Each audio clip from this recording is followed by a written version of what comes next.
Today I figured I'd do something a little bit different. You see, over the course of the past week or so, a friend of mine has been telling me some scary stories that he's heard living in the country of South Africa. Now, despite this nation being one of the more developed ones in Africa, it's still not immune to the crime, poverty, and just general violence that unfortunately plagues the African continent. These are a few of the stories that really stood out from what he's told me. Now, let's be honest, even if you haven't used it, if you haven't been living under a rock for the past 10 years, you've probably heard of Tinder. Basically, it's a dating app in which you swipe left to reject someone, or swipe right to match with someone. It's commonly used for hookups nowadays, but there was a point in time in which Tinder was the go-to dating app. And it's still used by a lot of adults to find love. Yeah. Unfortunately, with an app that has as much personal information as Tinder does, chances are it's going to be used to commit crimes. This first story that I'm going to talk about talks about my friend's and dad's second cousin that found that out the hard way. So, for sake of brevity, I'm going to call the cousin Arno. You see, Arno is a 22-year-old truck driver. He became a truck driver because he never really studied that hard in school, and it was one of the only jobs he could get. And you see, what motivated Arno to go on Tinder is the fact that he's never really been all that popular with the ladies, so he figured, I'm lonely and bored, I'm gonna give it a shot. And he hit it off, and not even that long into going on Tinder, he matched up with this sweet and hot girl who I'm going to call Eliza. Eliza seemed really interested in Arno, and, well, Arno invited her over to his house in the hopes that he would get lucky. Unfortunately, he got very unlucky. The date started off good, with Eliza immediately asking Arno if he had any alcohol, which he did. He grabbed 2 glasses and a bottle of liquor, and upon Eliza asking him to, Arno also grabbed a bottle of, well, not a bottle, but some lemon for the drinks. By the time Arno got back with the lemon, Eliza had already consumed her shot, and Arno consumed his shortly after. The date, like I said, started out great. They were laughing and having a great time. However, this is when disaster struck.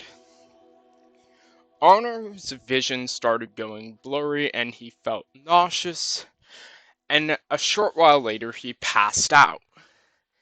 When he woke up hours later, he woke up to find that his entire house had been robbed.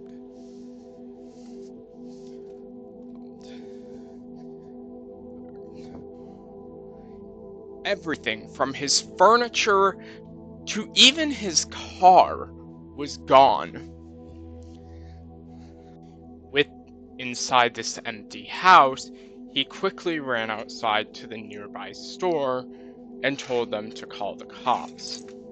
The cops came and he explained everything to them.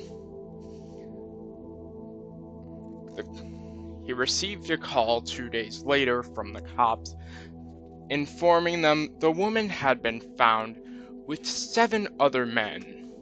You see, Arno had fallen victim to a group of serial robbers that targeted single lonely men on dating apps. I assume that the woman acted as the mark for this robbery. She would lure the lonely men in,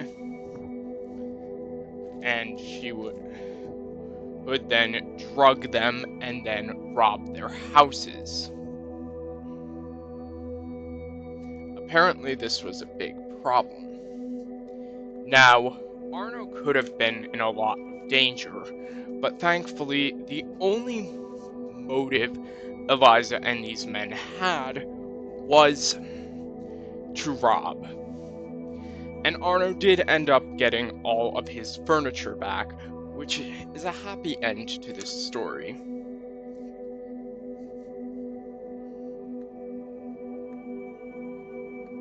Now, this story took place in Northern Cape, which, like I said, like in all of these stories is in South Africa. Now, like I said before, dating apps like Tinder can be perfect catalysts to, crime. And it's not limited to just robberies or sexual assault either. It can also be linked to just general physical brutality.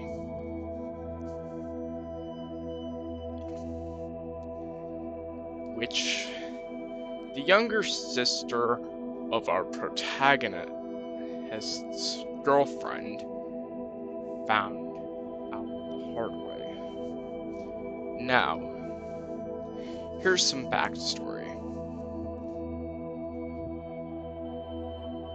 Alex, my friend, has a friend with an older brother named Vian. And Vian lives in Port Elizabeth, which, though a beautiful city, is one of the more crime-ridden areas of South Africa.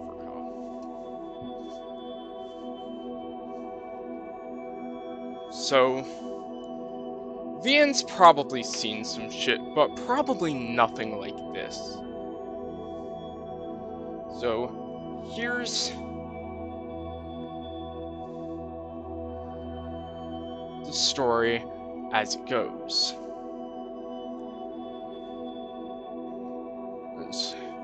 One day, Vian and his girlfriend Josie decided it would be a great idea to go camping for the long weekend.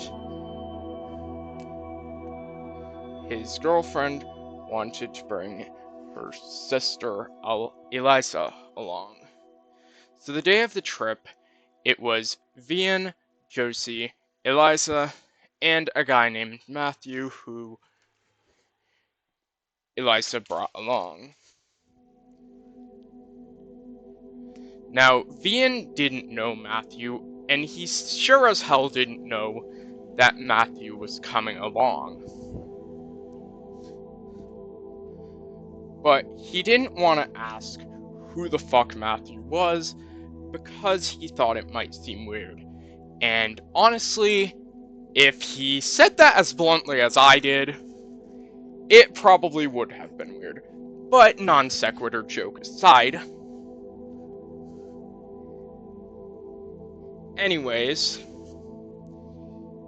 they had an idea to go on a trip to this national park 7 hours away from Port Elizabeth.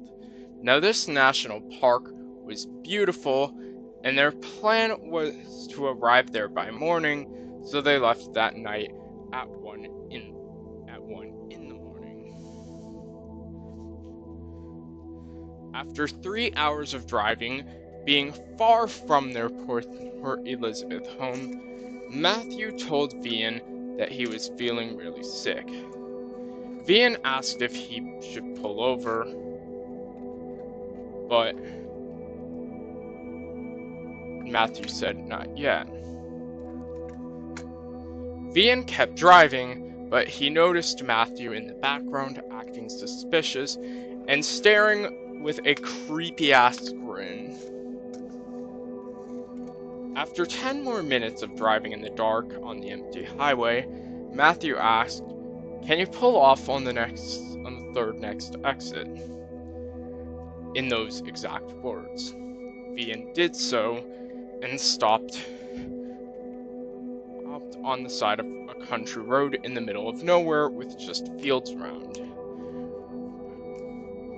And from what I've heard, this is actually pretty common in the South African countryside for a lot of it to be in the middle of nowhere. Matthew exited the car and went somewhere into the dark. Around 30 seconds later, Vian notices around 10 masked men running towards the car wearing some scary animal masks in his rearview window. They seemed to be holding weapons in their hands. Vian drove off as fast as he could out of there and onto the highway again. They stopped at a nearby town, which wasn't very close, still a 40-minute drive. When they stopped, Vian and Josie quickly began questioning Eliza. Who the hell was Matthew, and how did she know him?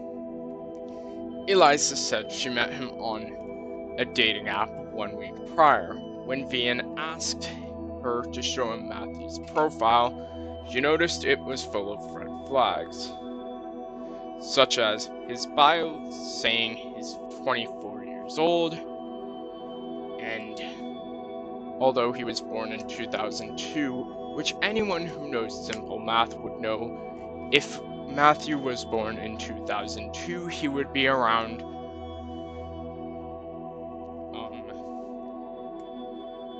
20 to 21 years old.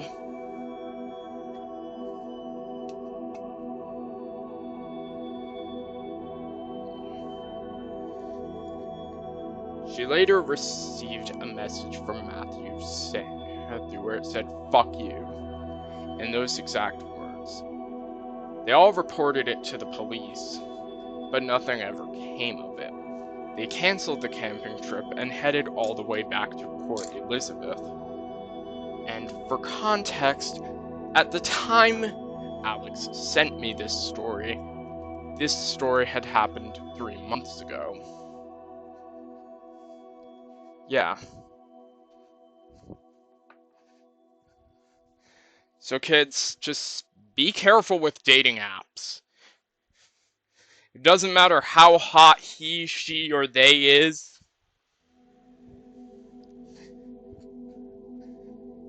If the bio's full of red flags, left swipe on that shit.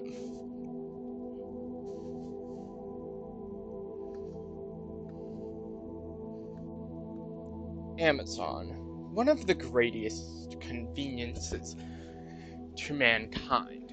Unfortunately, the company doesn't have the best track record when it comes to treating its employees well.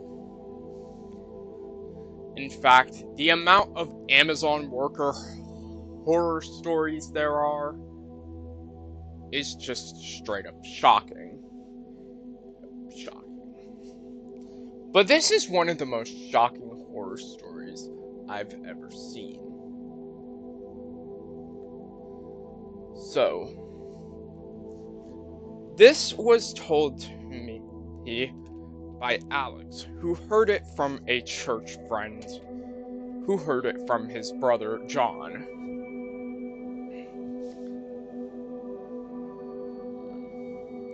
So, let's have the story.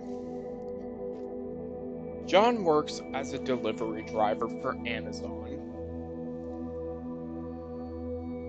part-time. Basically, what he does is he delivers Amazon products to people's homes. Anyways, he had a delivery driver who was much older than him, like in his 50s, so about 30 years older. He was a chubby, dirty, rude man named Louis. And if you want to know what Louis looks like, just picture a neckbeard who never grew out of that phase. Something like the image I'm about to put up on the screen. So, the thing with Louis is that he was always angry. He was always angry over something. Whether it be the most trivial things, like drinking water too loud, breathing too much, just straight up existing. That would be more than enough to piss him off. Now,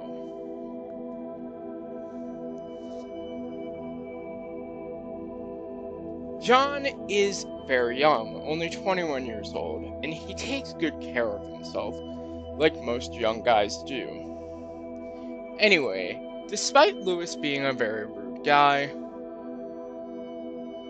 John never thought he'd actually be dangerous. One day, after the deliveries were done, instead of him driving back to the city, back to the warehouse, which was probably in the city, pity for what it's worth, he decided to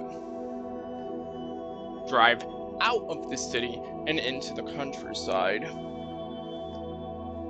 John asked Louis why he was leaving the city, and Louis actually became nice and polite for the first time. Just said he needed to run some errands and it will only take a second.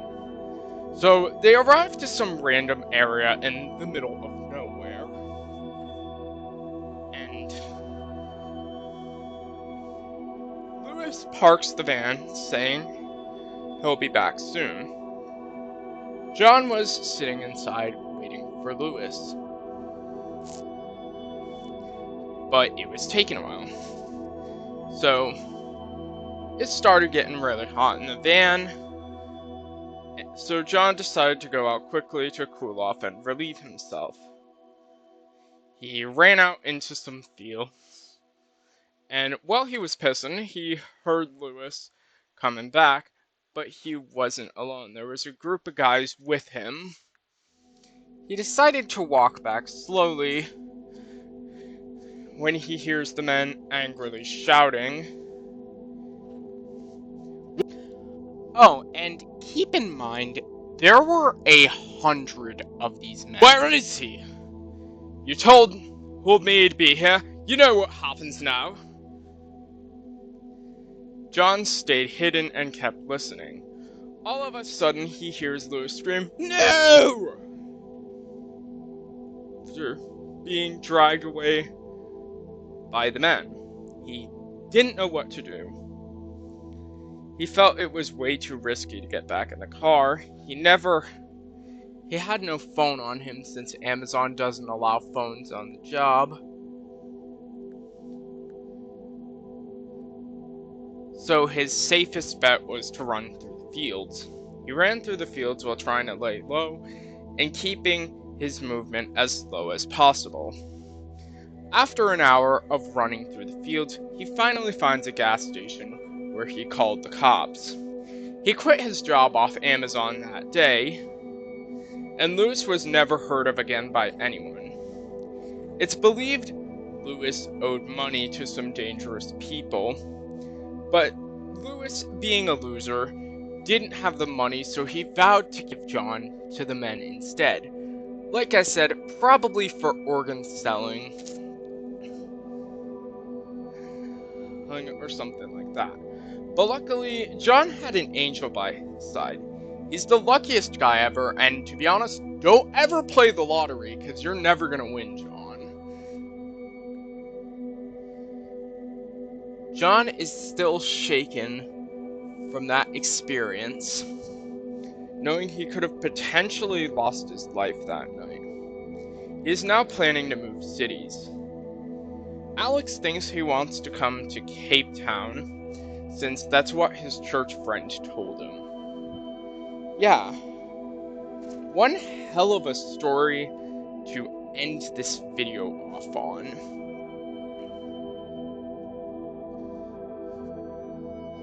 But yeah, yet another reason why I would never work for Amazon, because something like that could happen.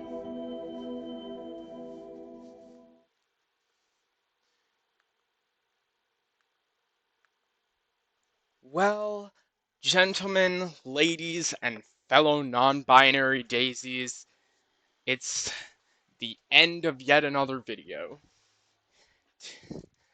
I hope you enjoyed these 3 South African horror stories just as much as I enjoyed Alex telling them to me.